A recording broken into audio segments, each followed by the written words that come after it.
안녕하세요, 여러분. ASMR 법전낭독입니다. 오늘은 형법 제329조부터 제354조까지, 그러니까 절도, 강도, 사기, 공갈에 관한 비교적 최근에 선고된 판례들 낭독해 보겠습니다.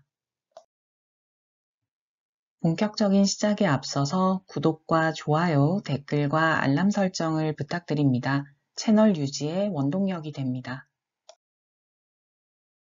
제329조 절도. 타인의 재물을 절취한 자는 6년 이하의 징역 또는 1천만 원 이하의 벌금에 처한다. 제330조 야간 주거 침입 절도. 야간에 사람의 주거, 관리하는 건조물, 선박, 항공기 또는 점유하는 방실에 침입하여 타인의 재물을 절취한 자는 10년 이하의 징역에 처한다. 제331조 특수절도 제1항 야간에 문이나 담, 그 밖의 건조물의 일부를 손괴하고 제330조의 장소에 침입하여 타인의 재물을 절취한 자는 1년 이상 10년 이하의 징역에 처한다. 제2항 흉기를 휴대하거나 2명 이상이 합동하여 타인의 재물을 절취한 자도 제1항의 형에 처한다. 제332조 상습범 상습으로 제329조 내지 제331조의 2의 죄를 범한 자는 그 죄에 정한 형의 2분의 1까지 가중한다. 제342조 미수범 제329조 내지 제341조의 미수범은 처벌한다. 첫 번째 판례 한번 보겠습니다. 징역형의 집행유예를 선고한 판결이 확정된 후 선고의 실효 또는 취소 없이 유예기간을 경과함에 따라 형 선고의 효력이 소멸되어 그 확정 판결이 특정 범죄 가중처벌 등에 관한 법률 제5조의 4, 제5항에서 정한 징역형에 해당하지 않음에도 위 확정 판결에 적용된 형벌 규정에 대한 위헌결정 취지에 따른 재심 판결에서 다시 징역형의 집행유예가 선고, 확정된 후 유예기간이 경과되지 않은 경우 위 재심 판결이 위 조항에서 정한 징역형에 포함되는지 여부 소극입니다. 포함되지 않아요. 구체적인 판시 내용 한번 보겠습니다. 특정 범죄 가중처벌 등에 관한 법률 제5조의 4, 제5항은 형법 제329조부터 제331조까지, 제333조부터 제336조까지 및 제340조, 제362조의 죄 또는 그 미수죄로 3번 이상 징역형을 받은 사람이 다시 이들 죄를 범하여 누범으로 처벌하는 경우에는 다음 각호의 구분에 따라 가중처벌한다 라고 규정하고 같은 항 제1호는 형법 제329조부터 제331조까지의 죄 괄호 열고 미수범을 포함한다 괄호 닫고를 범한 경우에는 2년 이상 20년 이하의 징역에 처한다 라고 규정한다.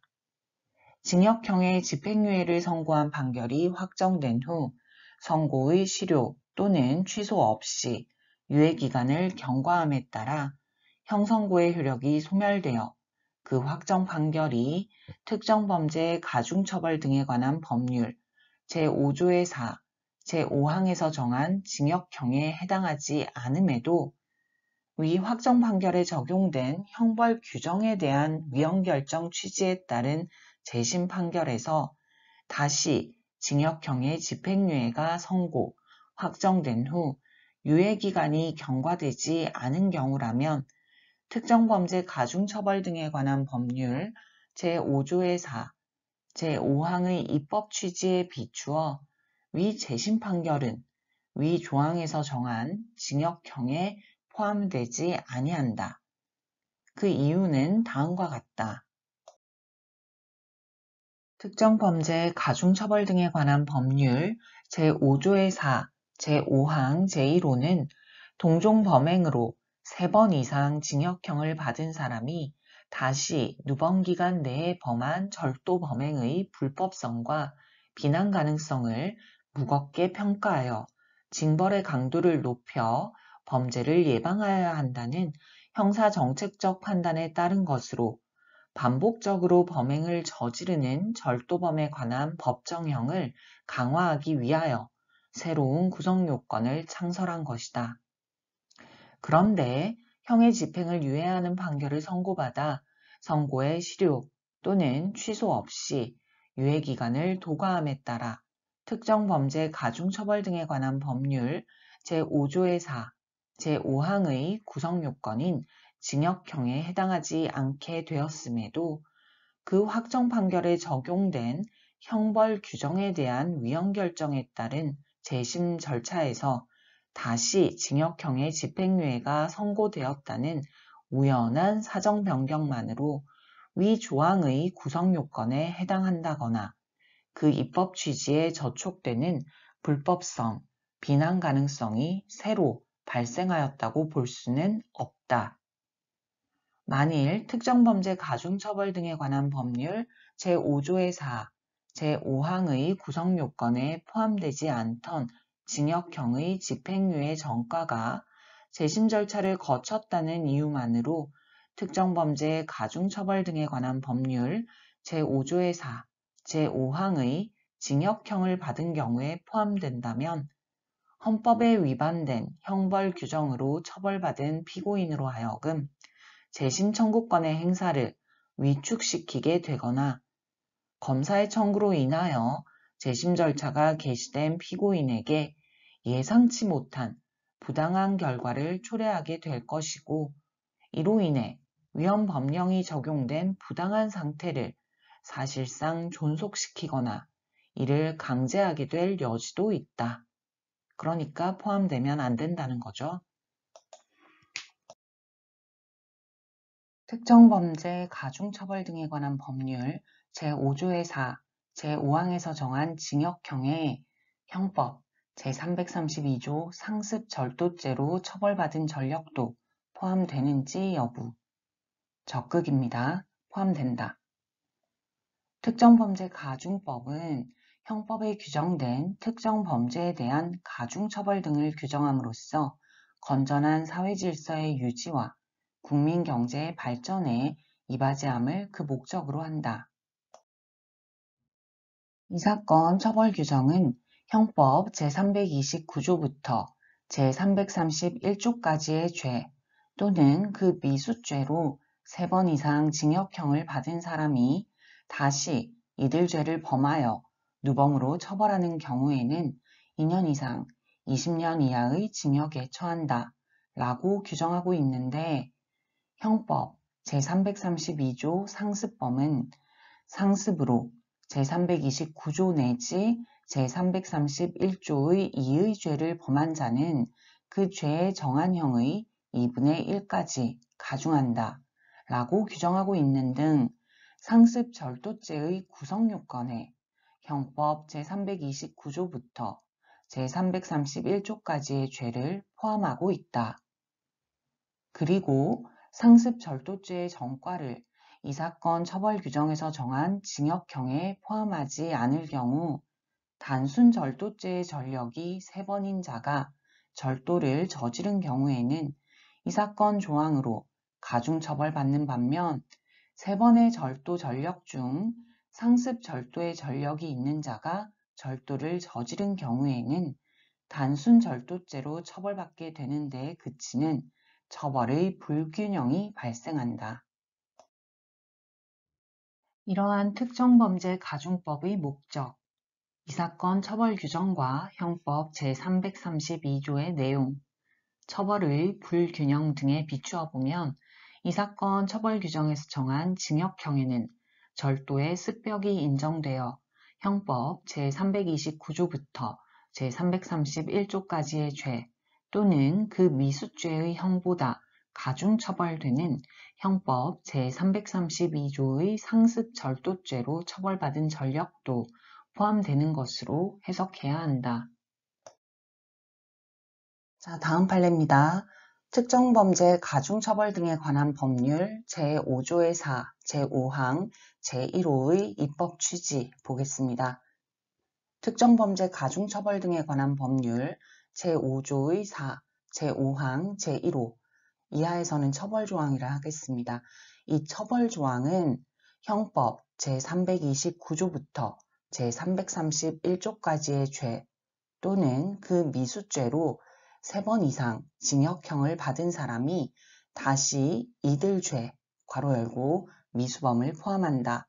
괄호 닫고를 범하여 누범으로 처벌하는 경우에는 2년 이상 20년 이하의 징역에 처한다.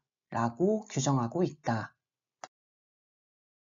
처벌조항은 전범과 후범이 모두 동종의 절도 고의범일 것이라는 실질적 관련성을 요구하고 전범에 대하여 3회 이상의 징역형을 선고받아 형이 아직 실효되지 아니하여야 하며 후범을 누범으로 처벌하는 경우여야 하는 등 상당히 엄격한 구성요건을 설정하고 있다.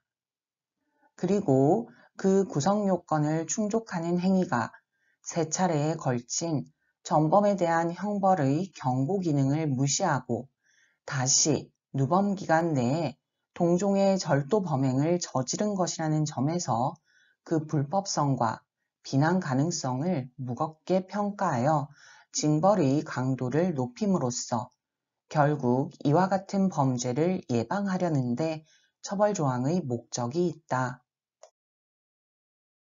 처벌조항 중 3번 이상 징역형을 받은 사람의 의미 이건 이제 형법 제329조 등의 죄로 3번 이상 징역형을 받은 사실이 인정되는 사람을 의미하는 거겠죠. 이 의미를 조금 더 살펴보고요.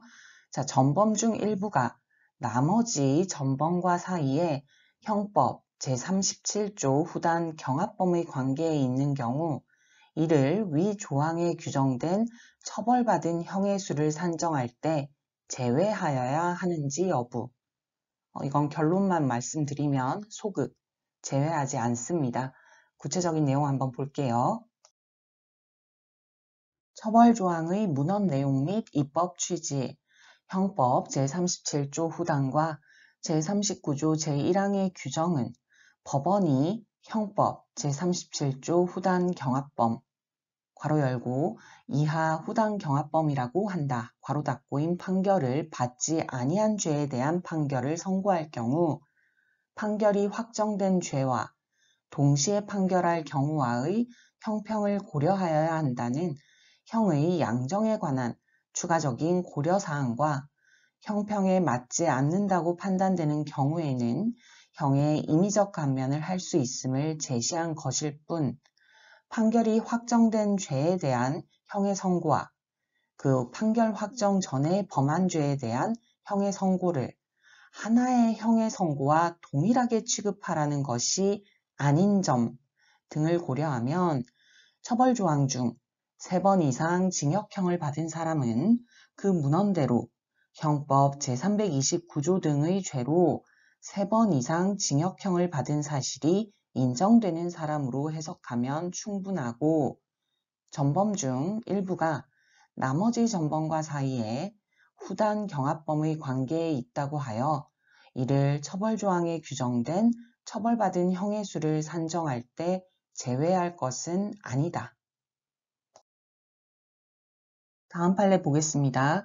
2016년 1월 6일 법률 제 13,717호로 개정 시행된 특정범죄 가중처벌 등에 관한 법률 제5조의 4, 제5항 제1호가 형법 제35조 누범과는 별개로 새로운 구성요건을 창설한 것인지 여부.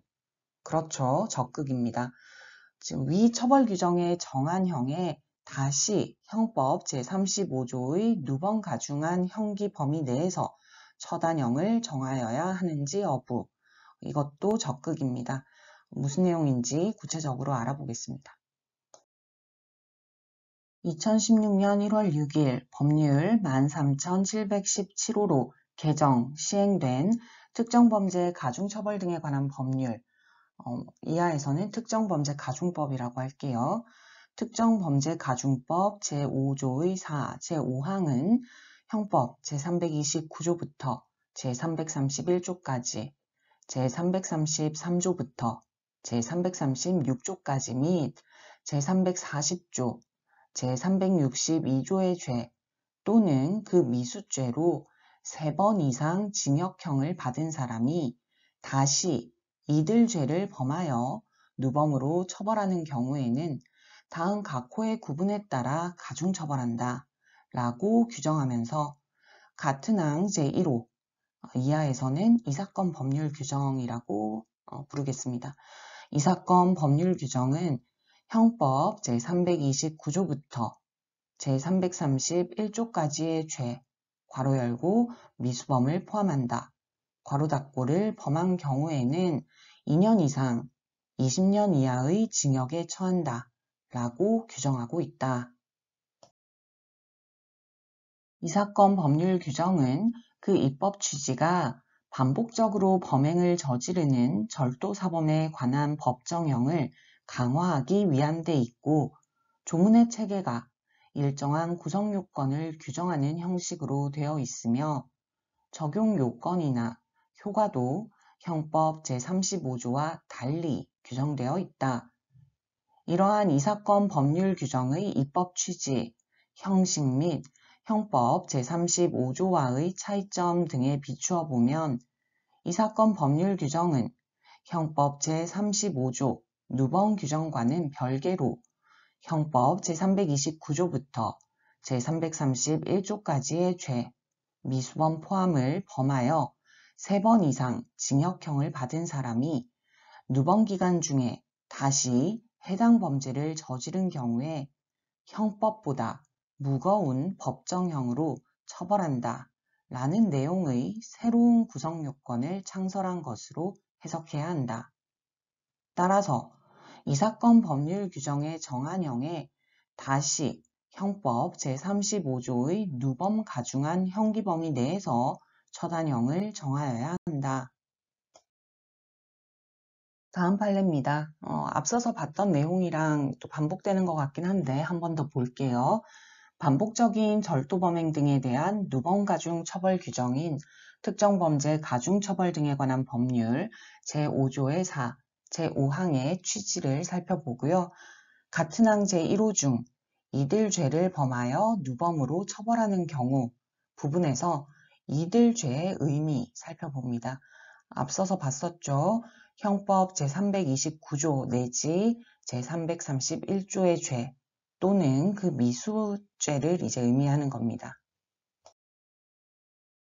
구체적 판시 한번 읽어보겠습니다. 특정범죄 가중처벌 등에 관한 법률 제5조의 4, 제5항의 규정 취지는 같은 항 각 호에서 정한 죄 가운데 동일한 호에서 정한 죄를 3회 이상 반복 범행하고 다시 그 반복 범행한 죄와 동일한 호에서 정한 죄를 범하여 누범에 해당하는 경우에는 동일한 호에서 정한 법정형으로 처벌한다는 뜻으로 보아야 한다. 그러므로 특정범죄 가중처벌 등에 관한 법률 제5조의 4, 제5항 제1호 중 이들 죄를 범하여 누범으로 처벌하는 경우 부분에서 이들 죄란 앞의 범행과 동일한 범죄일 필요는 없으나 특정범죄 가중처벌 등에 관한 법률 제5조의 4, 제5항 각 호에 열거된 모든 죄가 아니라 앞의 범죄와 동종의 범죄, 즉 형법 제329조 내지 제331조의 죄 또는 그 미수죄를 의미한다. 다음 판례 보겠습니다. 자, 사안부터 한번 볼게요. 피고인이 절도죄 등으로 벌금 300만 원의 약식명령을 발령받은 후 정식재판을 청구하였는데 제1심 법원이 위 정식재판 청구 사건을 통상 절차에 의해 공소가 제기된 다른 점유이탈물, 횡령 등 사건들과 병합한 후 각 죄에 대해 모두 징역형을 선택한 다음 경합범으로 처단하여 징역 1년 2월을 선고하자 피고인과 검사가 각 양형 부당을 이유로 모두 항소한 사안입니다. 형사소송법이랑 좀 관계가 돼서 약간 어려울 수 있는데 한번 들어보세요. 형사소송법 제457조의 2 제1항은 피고인이 정식 재판을 청구한 사건에 대하여는 약식명령의 형보다 중한 종류의 형을 선고하지 못한다 라고 규정하여 정식재판 청구 사건에서의 형종 상향 금지의 원칙을 정하고 있는데 제1심 판결 중 위 정식재판 청구 사건 부분은 피고인만이 정식재판을 청구한 사건인데도 약식명령의 벌금형보다 중한 종류의 형인 징역형을 선택하여 형을 선고하였으므로 여기에 형사소송법 제457조의 2 제1항에서 정한 형종 상향 금지의 원칙을 위반한 잘못이 있고 제1심 판결에 대한 피고인과 검사의 항소를 모두 기각함으로써 이를 그대로 유지한 원심 판결에도 형사소송법 제457조의 2 제1항을 위반한 잘못이 있다라고 본 사례입니다. 제333조 강도, 폭행 또는 협박으로 타인의 재물을 강취하거나 기타 재산상의 이익을 취득하거나 제3자로 하여금 이를 취득하게 한 자는 3년 이상의 유기징역에 처한다. 제334조 특수강도 제1항 야간에 사람의 주거, 관리하는 건조물, 선박이나 항공기 또는 점유하는 방실에 침입하여 제333조의 죄를 범한 자는 무기 또는 5년 이상의 징역에 처한다.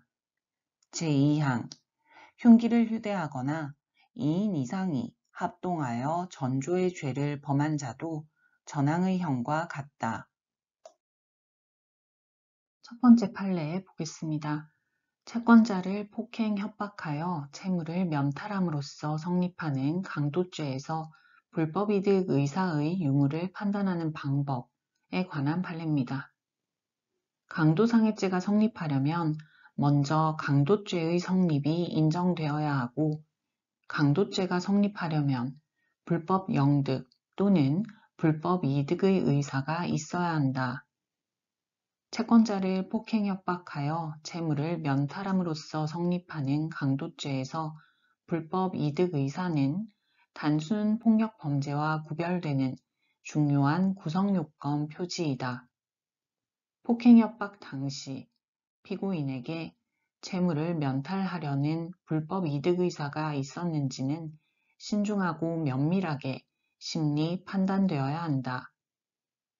불법 이득 의사는 마음속에 있는 의사이므로 피고인과 피해자의 관계, 채무의 종류와 액수, 폭행에 이르게 된 경위, 폭행의 정도와 방법, 폭행 이후의 정황 등 범행 전후의 객관적인 사정을 종합하여 불법 이득 의사가 있었는지를 판단할 수밖에 없다.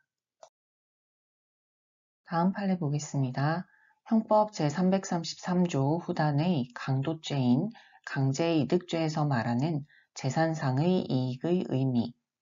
형법 제333조 후단의 강도죄, 이른바 강제이득죄에서 말하는 재산상의 이익이란 재물 이외의 재산상의 이익을 말하는 것으로서 적극적 이익, 괄호 열고 재산의 증가와 소극적 이익, 괄호 열고 부채의 감소를 모두 포함한다.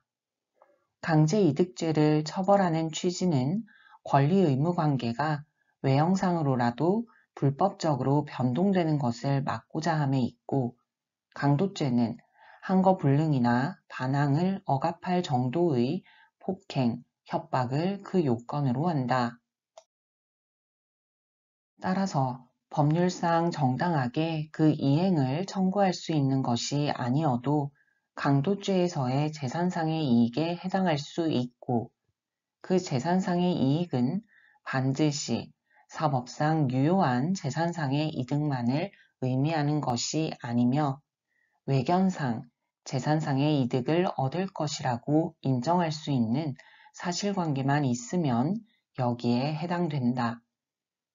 구체적인 사안은 피고인과 그 공범들이 피해자를 속여 그로부터 성매매 대금 명목의 돈을 받고 뒤이어 그 반환을 요구하는 피해자를 폭행, 협박한 후 돈을 가지고 현장을 이탈함으로써 외견상 위 돈의 반환을 면하게 되는 재산상의 이익을 취득하였다라고 본 사례입니다.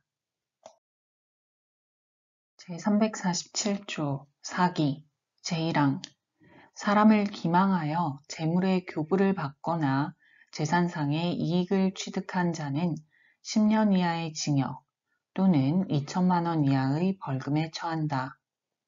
제2항 전항의 방법으로 제3자로 하여금 재물의 교부를 받게 하거나 재산상의 이익을 취득하게 한 때에도 전항의 형과 같다. 제352조 미수범 제347조 내지 제348조의 2, 제350조, 제350조의 2와 제351조의 미수범은 처벌한다. 첫 번째 판례 한번 보겠습니다. 소송사기 관련이에요. 자, 소송사기를 인정할 때 유의할 사항, 또 소송사기가 성립하기 위한 요건 보겠습니다. 소송사기는 법원을 기망하여 자기에게 유리한 판결을 얻음으로써 상대방의 재물 또는 재산상 이익을 취득하는 것을 내용으로 하는 범죄로서 이를 처벌하는 것은 필연적으로 누구든지 자기에게 유리한 주장을 하고 소송을 통하여 권리구제를 받을 수 있다는 민사재판 제도의 위축을 가져올 수밖에 없으므로 피고인이 범행을 인정한 경우 외에는 소송상의 주장이 사실과 다름이 객관적으로 명백하거나 피고인이 소송상의 주장이 명백히 허위인 것을 인식하였거나 증거를 조작하려고 한 흔적이 있는 등의 경우 외에는 이를 쉽사리 유죄로 인정하여서는 안 된다. 그리고 소송사기가 성립하기 위하여는 주장하는 채권이 존재하지 않는다는 것만으로는 부족하고 그 주장의 채권이 존재하지 않는 사실을 잘 알면서도 허위의 주장과 증명으로써 법원을 기망한다는 인식을 하고 있어야만 하고 단순히 사실을 잘못 인식하였다거나 법률적 평가를 잘못하여 존재하지 않는 권리를 존재한다고 믿는 등의 행위로는 사기죄를 구성하지 않는다. 사실관계가 조금 복잡한데 한번 보겠습니다. 갑은 을에 대한 손해배상 채권에 기하여 피고인을 상대로 피고인이 을로부터 부동산을 매수한 것은 사해행위에 해당한다 라는 이유로 사해행위 취소 소송을 제기하여 제1심에서 승소 판결을 받고 피고인은 이에 대해 추한항소를 제기하였는데 피고인은 선행 사해행위 취소 소송을 제기한 채권자 병과의 사이에 성립한 조정 결과에 따른 가액 배상금의 변제를 완료하였으므로 이를 사해행위 대상 부동산의 담보가치에서 공제하여야 한다 라고 주장하며 해당 금융거래 내역을 증거로 제출하였습니다. 그런데 사실은 미리 병으로부터 송금받은 금원을 거의 그대로 재송금한 거래 내역에 불과해서 실제로는 채무 변제가 완료되지 않았고 피고인의 항소는 기각된 사안이었습니다. 재반 사정을 종합하면 피고인이 병과 조정조서상의 가액배상금이 지급된 것으로 하고 위 금원의 별개 채무를 이행하기로 새로운 약정을 한 것이라거나 또는 선행 사해행위 취소소송 당사자였던 병의 채권액이 사해행위 대상 부동산의 담보가치에서 제외되어야 한다는 판단으로 위 가액배상의 변제를 주장하고 해당 금융거래 내역을 제출한 것이라고 볼 여지가 크고, 이러한 주장이 법원에서 받아들여지지 않았더라도 그것이 객관적으로 허위임이 명백하다거나 피고인이 허위의 주장과 증명으로써 법원을 기망한다는 인식을 하고 있었다고 단정하기는 어렵다라는 이유로, 이와 달리 피고인이 허위 주장 및 증거 제출의 고의로 사기죄의 실행에 착수하였다고 보아 사기 미수죄를 인정한 원심 판단에는 소송 사기에 관한 법리 오해의 잘못이 있다라고 판단한 사례입니다. 결론만 딱 말하면 대법원에서는 이 경우에 소송 사기 아니다, 사기 미수죄 성립하지 않는다라고 본 것입니다. 다음 판례는 비트코인, 가상화폐 관련입니다. 비트코인이 사기죄의 객체인 재산상 이익에 해당하는지 여부. 당연히 이제 해당하는 거죠. 비트코인은 경제적인 가치를 디지털로 표상하여 전자적으로 이전, 저장과 거래가 가능하도록 한 가상자산의 일종으로서 사기죄의 객체인 재산상 이익에 해당한다. 다음 판례 볼게요. 기망행위에 의하여 국가적 또는 공공적 법익을 침해한 경우 형법상 사기죄가 성립하기 위한 요건을 보겠습니다. 이제 구체적으로는 기망행위에 의하여 조세를 포탈하거나 조세의 환급, 공제를 받은 경우 이럴 때 형법상 사기죄가 성립하는지 여부 살펴볼 텐데요. 결론부터 얘기하자면 소극, 이 경우는 형법상 사기죄는 성립하지 않는다라고 봤습니다.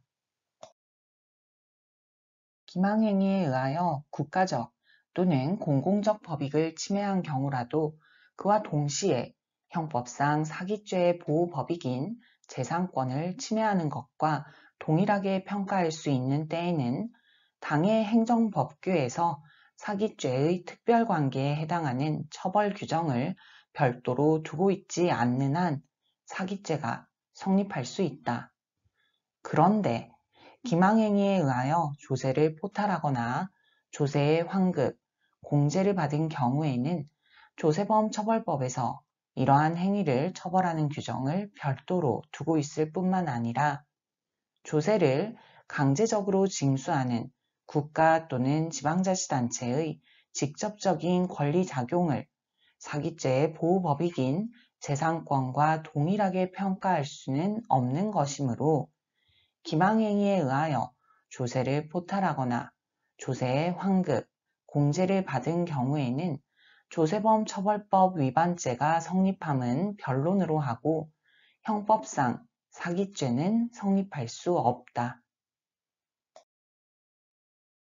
다음 판례입니다. 사기죄의 요건인 기망의 의미, 또 부작위에 의한 기망의 요건으로서 법률상 고지 의무가 인정되는 경우 한번 살펴볼 거고요. 이거 한번 대답해 보시죠. 사기죄의 기망행위라고 하려면 불법 영득의 의사 내지 편취의 범위를 가지고 상대방을 기망한 것이어야 하는지 여부. 당연하죠. 적극. 구체적인 판시 내용 한번 보겠습니다. 사기죄의 요건으로서의 기망은 널리 재산상의 거래관계에서 서로 지켜야 할 신의와 성실의 의무를 저버리는 적극적 또는 소극적 행위를 말하는 것으로서 상대방을 착오에 빠지게 하여 행위자가 희망하는 재산적 처분행위를 하도록 하기 위한 판단의 기초사실에 관한 것이어야 하고, 그중 소극적 행위로서의 부작위에 의한 기망은 일반 거래의 경험칙상 상대방이 그 사실을 알았더라면 당해 법률 행위를 하지 아니하였을 것이 명백한 경우에는 신의 측에 비추어 그 사실을 고지할 법률상 의무가 인정된다고 할 것이다. 나아가 사기죄는 보호법익인 재산권이 침해되었을 때 성립하는 범죄이므로 사기죄의 기망행위라고 하려면 불법 영득의 의사 내지 편취의 범위를 가지고 상대방을 기망한 것이어야 한다. 자, 국가연구개발사업 등에서 연구 책임자가 산학협력단으로부터 학생 연구비의 사용 용도와 귀속 여부를 기망하여 편취하는 경우 산학협력단에 대한 관계에서 사기죄가 성립하는지 판단하는 기준 한번 보겠습니다.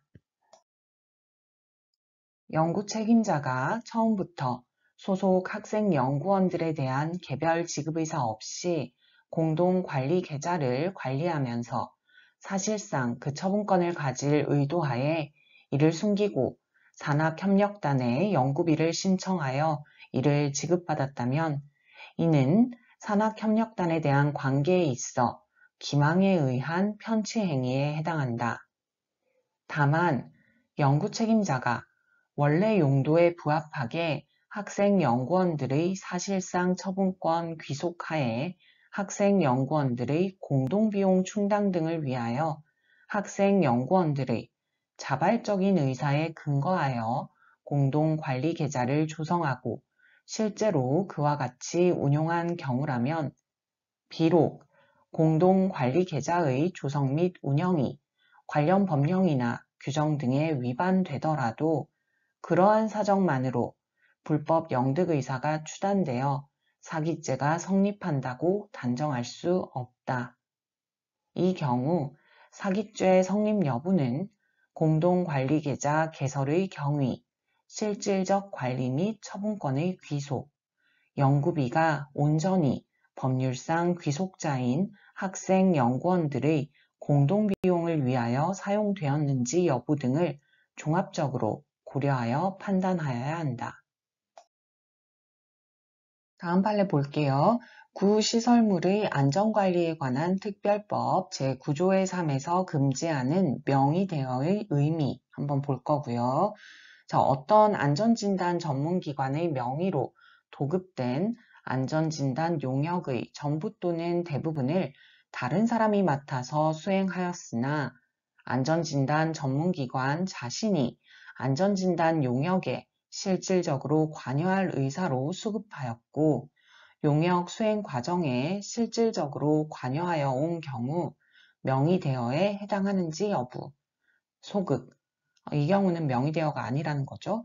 자, 이때 안전진단 전문기관이 안전진단 용역의 수행에 실질적으로 관여하였는지 판단하는 기준 보겠습니다.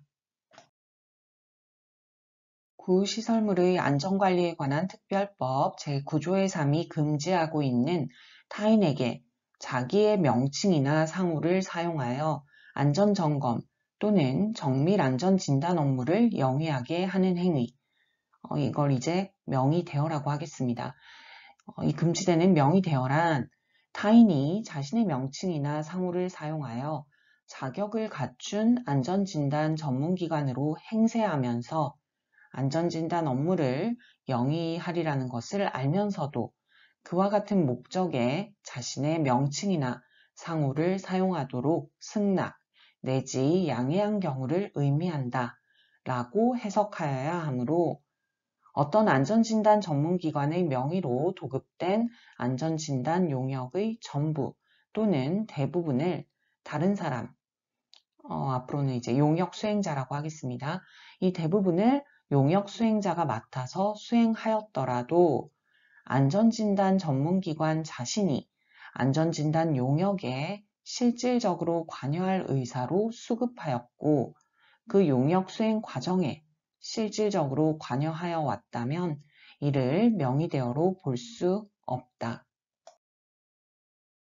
여기서 안전진단 전문기관이 안전진단 용역의 수행에 실질적으로 관여하였는지 여부는 안전진단 용역의 수급, 수행 경위와 대가의 약속 및 수수 여부, 대가의 내용 및 수수 방법, 안전진단 용역 수행과 관련된 안전진단 전문기관과 용역 수행자의 약정 내용, 용역 수행 과정에 안전진단 전문기관이 관여하였는지 여부, 관여하였다면 그 정도와 범위, 용역수액 자금의 조달, 관리 및 대금의 수령 방법, 용역 수행에 따른 책임과 손익의 귀속 여하 등 드러난 사실관계에 비추어 객관적으로 판단하여야 한다. 사기죄의 성립 요건 살펴보고요. 사기죄의 주관적 구성 요건인 불법 영득의 의사 내지 편취의 범위 유무를 판단하는 기준 살펴보겠습니다. 그리고 특히 도급계약에서 편취의 범위가 있었는지 판단하는 기준 시점, 계약 당시죠. 계약 당시이다. 그리고 판단하는 구체적인 방법 살펴보겠습니다. 사기죄는 타인을 기망하여 착오에 빠뜨리고 그 처분행위를 유발하여 재물을 교부받거나 재산상 이익을 얻음으로써 성립하는 범죄로서 그 본질은 기망행위에 의한 재물이나 재산상 이익의 취득에 있다. 그리고 사기죄는 보호법익인 재산권이 침해되었을 때 성립하는 범죄이므로 사기죄의 기망행위라고 하려면 불법 영득의 의사 내지 편취의 범위를 가지고 상대방을 기망한 것이어야 한다. 사기죄의 주관적 구성 요건인 불법 영득의 의사 내지 편취의 범위는 피고인이 자백하지 않는 이상 범행 전후 피고인의 재력, 환경, 범행의 내용, 거래의 이행 과정 등과 같은 객관적인 사정 등을 종합하여 판단할 수밖에 없다. 특히 도급계약에서 편취에 의한 사기죄의 성립 여부는 계약 당시를 기준으로 피고인에게 이를 완성할 의사나 능력이 없음에도 피해자에게 이를 완성할 것처럼 거짓말을 하여 피해자로부터 일의 대가 등을 편취할 고의가 있었는지 여부에 의하여 판단하여야 한다. 이때 법원으로서는 도급계약의 내용, 그 체결 경위 및 계약의 이행 과정이나 그 결과 등을 종합하여 판단하여야 한다. 예, 다음 쟁점입니다. 좀 반복되는 느낌도 있긴 한데 중요한 내용이니까 한번 이어서 보시죠. 사기죄의 보호법익은 재산권입니다. 자, 그래서 기망행위에 의해서 국가적 또는 공공적 법익이 침해되었다는 사정만으로 사기죄가 성립하는지 여부, 이거 소극이죠. 성립하지 않습니다. 도급계약 당시 관련 영업 또는 업무를 규제하는 행정법규나 입찰 참가 자격, 계약 절차 등에 관한 규정을 위반한 사정만으로 도급계약을 체결한 행위가 기망행위에 해당한다고 단정할 수 있는지 여부, 당연히 소극입니다. 이때 심리 판단해야 할 사항 이어서 한번 살펴보겠습니다. 사기죄 보호법익은 재산권이므로 기망행위에 의하여 국가적 또는 공공적 법익이 침해되었다는 사정만으로 사기죄가 성립한다고 할 수 없다. 따라서 도급계약 당시 관련 영업 또는 업무를 규제하는 행정법규나 입찰 참가 자격, 계약 절차 등에 관한 규정을 위반한 사정이 있더라도 그러한 사정만으로 도급계약을 체결한 행위가 기망행위에 해당한다고 단정해서는 안 되고 그 위반으로 말미암아 계약 내용대로 이행되더라도 일의 완성이 불가능하였다고 평가할 수 있을 만큼 그 위법이 일의 내용에 본질적인 것인지 여부를 심리 판단하여야 한다. 네, 그래서 구체적인 사실관계는 어떠했는지 이제 마무리하는 차원에서 보겠습니다. 안전진단 전문기관으로 등록된 갑 주식회사를 운영하는 피고인 을이 안전진단 용역을 낙찰받으면 나머지 피고인들이 운영하는 독립채산 하도급 업체들의 도급 금액의 약 60%로 하도급하기로 나머지 피고인들과 공모한 다음 갑 회사 명의로 다수의 안전진단 용역 입찰에 참가하여 마치 갑 회사가 해당 용역을 수행할 것처럼 가장하여 안전진단 용역을 낙찰받은 후 위 하도급 업체들의 하도급을 주어 용역을 수행하게 하고 발주처로부터 용역 대금을 교부받아 편취하였다 라는 내용으로 기소된 사안이었습니다. 앞에까지 읽은 건 이제 기소된 내용이에요. 그런데 결론적으로 어떻게 났다? 구시설물의 안전관리에 관한 특별법상 하도급 제한 규정을 위반한 사정만으로 곧바로 사기죄의 보호법익인 재산권을 침해하였다고 단정할 수 없고, 검사가 제출한 증거만으로는 피고인들이 발주처로부터 용역대금을 지급받은 행위가 사기죄에서의 기망행위로 인한 재물의 편취에 해당한다 라고 보기는 어렵다 라고 판단했습니다. 다음 판례 한번 보겠습니다. 사기죄의 요건인 기망의 의미와 요건 한번 보시죠. 사기죄의 요건인 기망은 널리 재산상의 거래관계에서 서로 지켜야 할 신의와 성실의 의무를 저버리는 모든 적극적, 소극적 행위를 말한다. 반드시 법률 행위의 중요 부분에 관한 허위 표시를 해야 하는 것은 아니나 상대방을 착오에 빠뜨려 행위자가 희망하는 재산적 처분 행위를 하도록 하기 위한 판단의 기초가 되는 사실에 관한 것이어야 한다. 자, 이어서 다른 쟁점입니다. 보조금 관리에 관한 법률 제40조에서 정한 거짓 신청이나 그 밖의 부정한 방법의 의미. 자, 보조금 관리에 관한 법률 제40조의 거짓 신청이나 그 밖의 부정한 방법이라 함은 정상적인 절차에 의해서는 법에 의한 보조금을 지급받을 수 없음에도 위계, 기타 사회통념상 부정이라고 인정되는 행위로서 보조금 교부에 관한 의사결정에 영향을 미칠 수 있는 적극적, 소극적 행위를 뜻한다. 네, 다음 판례입니다. 2인 이상이 저작물의 작성에 관여한 경우 저작자가 누구인지 판단하는 기준, 또 미술 저작물의 창작 과정에 복수의 사람이 관여되어 있는 경우 어느 과정에 어느 정도 관여하여야 창작적인 표현 형식에 기여한 자로서 저작자로 인정되는지에 대한 사법심사 기준 한번 살펴보겠습니다.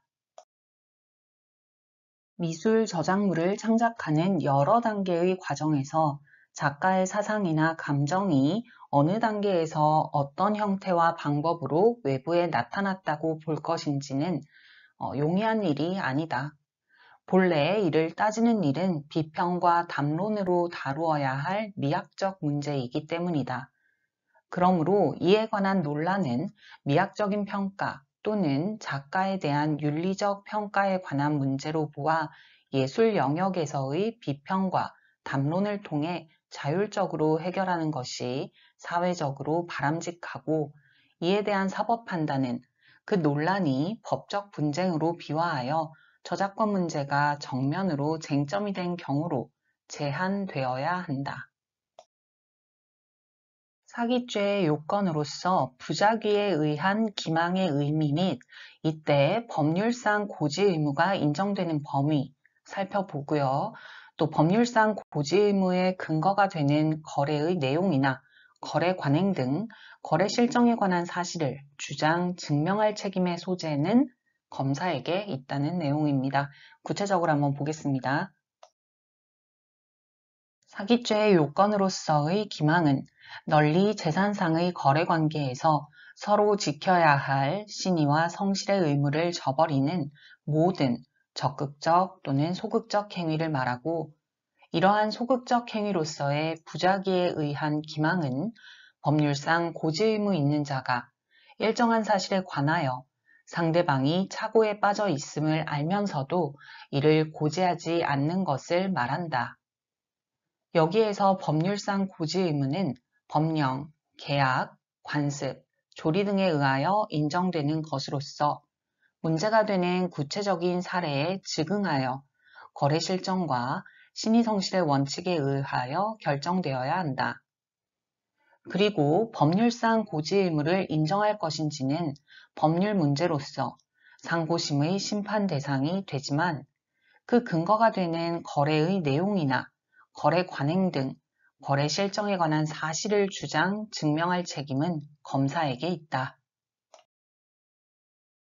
자, 그래서 이 사건의 구체적인 사실관계가 어떠했는지 한번 보겠습니다.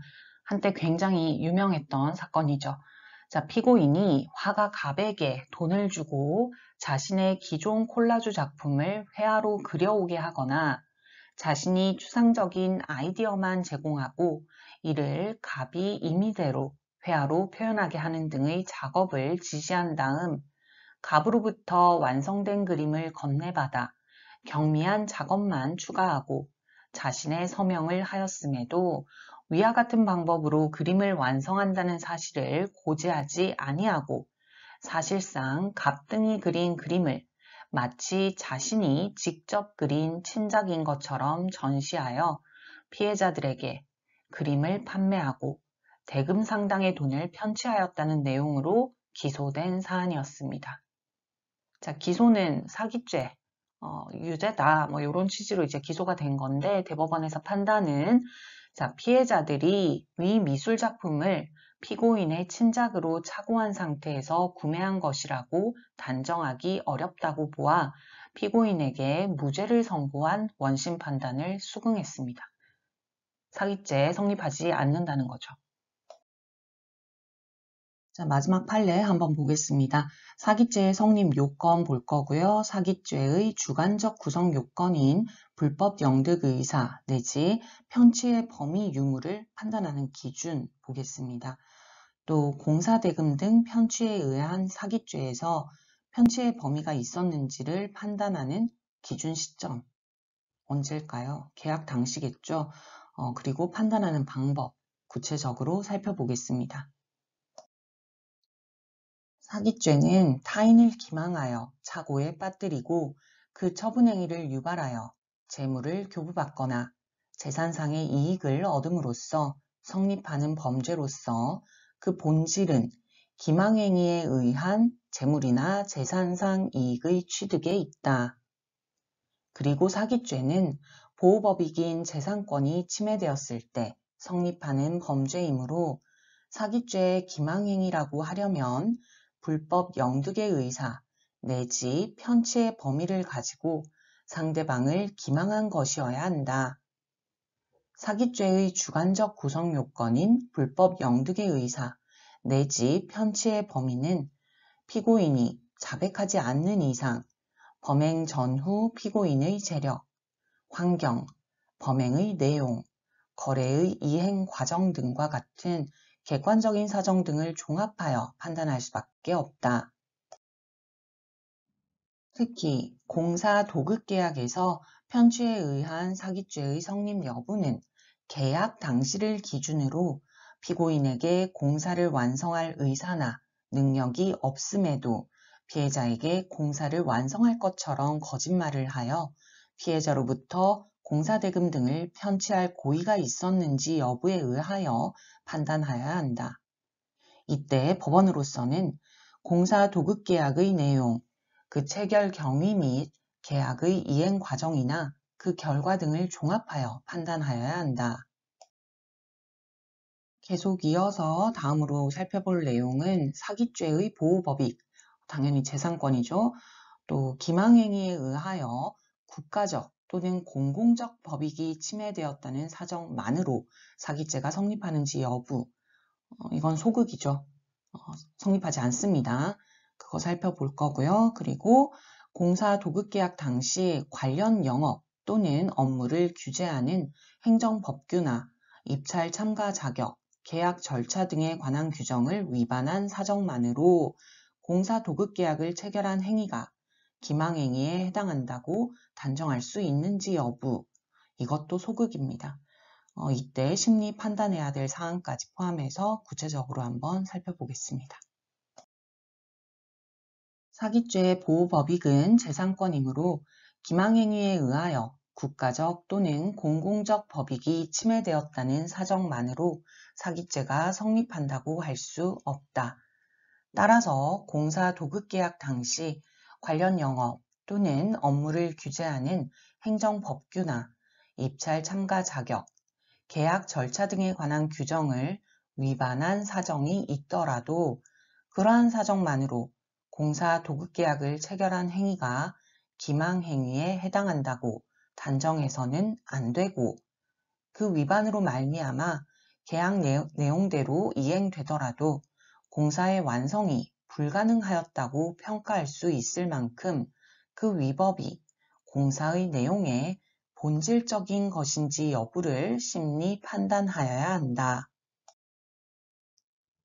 네, 여기까지 ASMR 법전 낭독이었습니다. 오늘도 ASMR 법전 낭독과 함께 여러분의 합격을 준비해 주셔서 감사합니다. 다음에 또 만나요.